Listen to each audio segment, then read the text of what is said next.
I'm just a bill. Yes, I'm only a bill. And I'm sitting here on Capitol Hill. Talking about the government and how it's arranged, divided in three like a circus.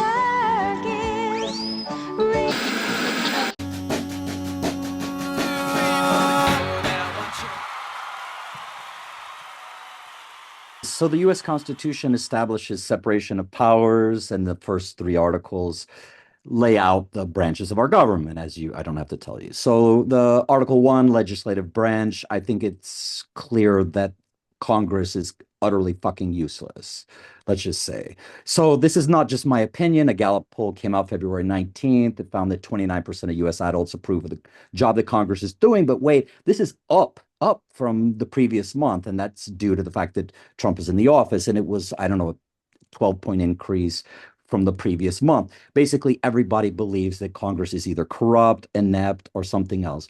That leaves us then two branches of government, Article 2, the executive branch, and then Article 3, the judicial branch. It seems to me, what is your opinion of this, sir? It seems to me that our government functions on executive order and then waiting around for the Supreme Court to, like Caesar at Colosseum, thumbs up or thumbs down. Well, in a way, that would be a relief if the Supreme Court really would do thumbs up or thumbs down. What we see instead is Supreme Court avoiding a shameful amount of the important constitutional issues that it should be ruling on, and also issues that are not necessarily constitutional in and of themselves, but which are what we call circuit conflicts, where the law is one thing in the Ninth Circuit, and it's in California, Washington, Oregon, Hawaii, but it's in Arizona. It's another thing in the First Circuit or the Second Circuit or the Fifth Circuit. The Supreme Court is lazy. They don't, frankly, they don't work enough. They should be hearing a lot more cases where their jurisdiction is not mandatory, and that's not working.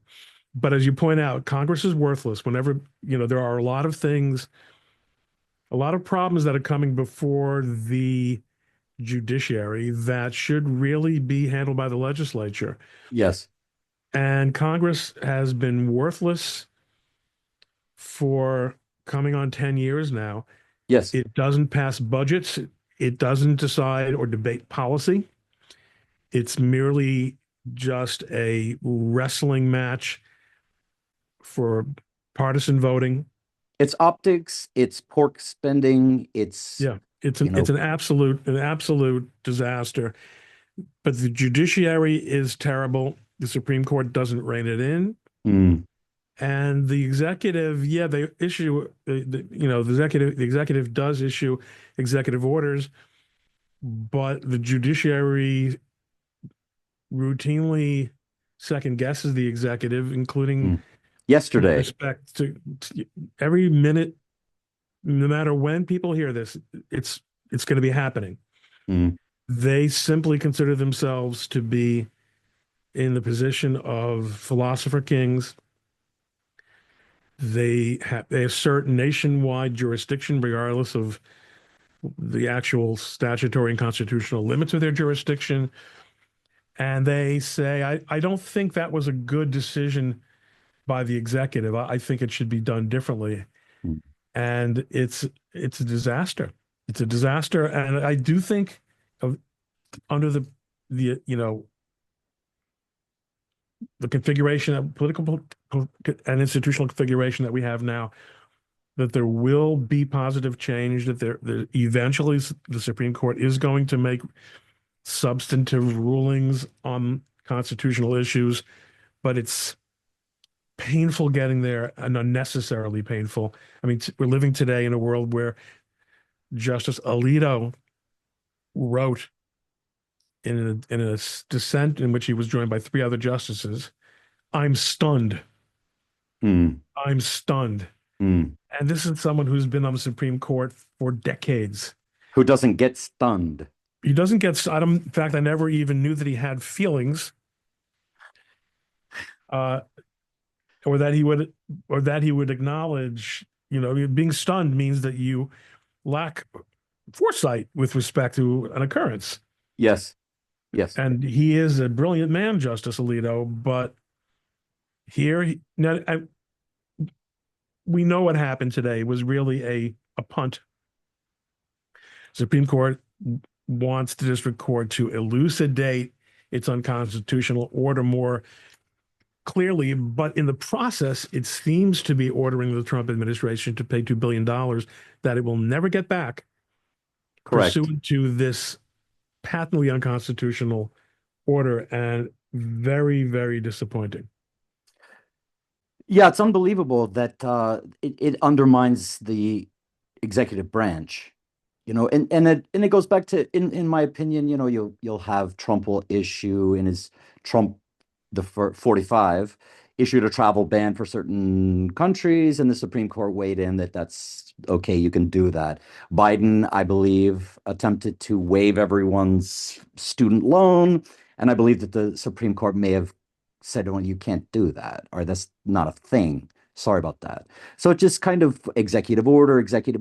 And it seems to me that when the founders intended to create stability over the long term so that you don't get one guy in power running right too far and you want to pull him back to the center.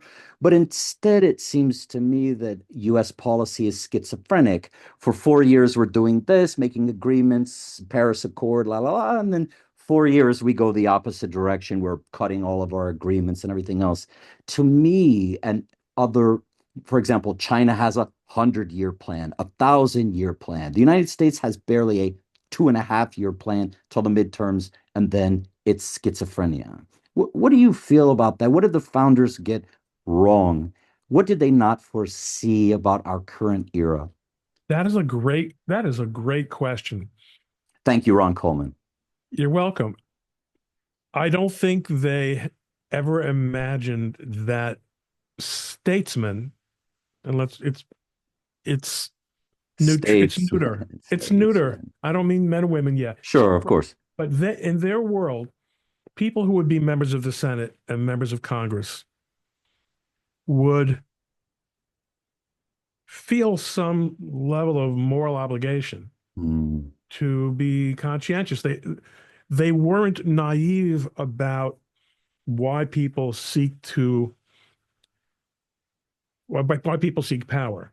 They weren't yeah. naive, but they put checks and balances so that overall those inclinations would be smoothed out. They'd be Yes. canceled out. They didn't understand that we would ever move into a world where so many interests were dependent on the maintenance of what they would regard as an impossibly intrusive and expensive state, Mm, which has interfered, first of all, with the incentive system. They didn't count, and I'm this is all from the shooting from the hip, but I think it's not a bad answer. They didn't count on the distortion of incentives that would result from involvement in a permanent state. And I mm. don't mean the deep state, although that is part of it, but the idea that people would be in Congress and in the Senate for their entire adult lives 40, 50 would years. never have occurred to them, and that they would accrete so much power. So there's also, I think, a serious question. I mean, I believe that judicial review is a real thing. Marbury versus Madison was decided right, because otherwise, what power does the judiciary have? It has none. Mm, But the founders would not have dreamt that when the judiciary frustrates the will of the people as reflected in the most democratic of the three branches, which is the legislature, yes. that the legislature would sit there and take it. Mm, And this has happened since the 1960s when the Civil Rights Act passed.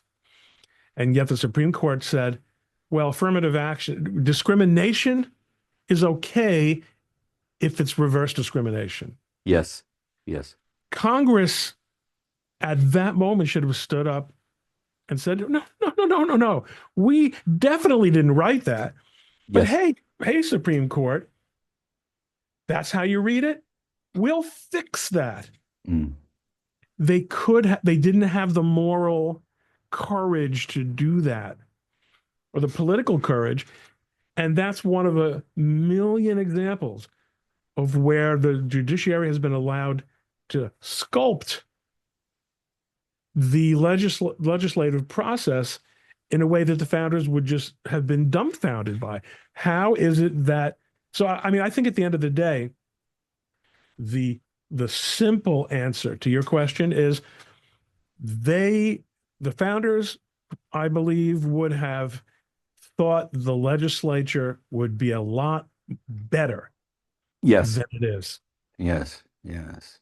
Do you see any sort of remedy? Because it occurs to me, okay, at least one of the three branches of our government is completely paralyzed. We're down, in my opinion, to two effectively, and executive order and being overruled. There's a growing sense, firstly, from the Democrat side of wanting to, as they say, just stuff the court. Let's get 12 people, let's get 20 people, let's get 50 people on the Supreme Court. And then on the other hand, I'm seeing more and more of these memes like the Andrew Jackson quote where he says the court has made their decision, now let them enforce it. So this is very problematic because if the the Supreme Court of the judiciary is utterly undermined, and I think it's currently beclowning itself, then we've got a big problem.